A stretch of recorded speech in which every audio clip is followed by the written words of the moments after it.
বন্ধুরা, শুভ সকাল, সুপ্রভাত। তো কেমন আছো তোমরা সবাই? আরো একটা নতুন সকালে নতুন কিছু দেখানোর জন্য আমি চলে এসেছি তোমাদের মাঝে তো আজ আমি রুম থেকে বেরিয়ে পড়েছি। রুম থেকে বেরিয়ে আমরা যাব আমাদের যে কাজের কোম্পানিটা আছে সেই কাজের কোম্পানির ওখানটাতে।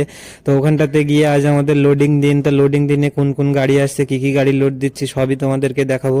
তো আমাদের যে গাড়িটা ছিল সেই গাড়িটা নিয়ে আমরা রাস্তা দিয়ে বেরিয়ে পড়েছি। আর তামিলনাড়ুর আগে 2 থেকে 3 দিন আগে প্রচুর পরিমাণে বৃষ্টি হয়েছে, আর এখন সেই বৃষ্টিটা আর হচ্ছে না। তো এখন ওয়েদারটা দেখো কতটা সুন্দর হয়ে গেছে। তো এরকম সুন্দর একটা ওয়েদার থাকলে লোডিং দিনে আমাদের গাড়ি লোড দিতেও খুবই সুবিধা হয়। আর এখন এই 2 থেকে 3 দিন আগে বর্ষা হওয়ার কারণে আমাদের কোম্পানিতে কাজটা অনেকটাই কমে গেছে।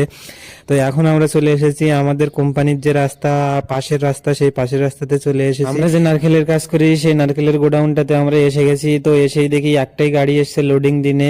তো এই গাড়িটাকে কিভাবে লোড দিই, কত বস্তা লোড নিচ্ছে সবই দেখাচ্ছি তোমাদের পরের ভিডিওতে।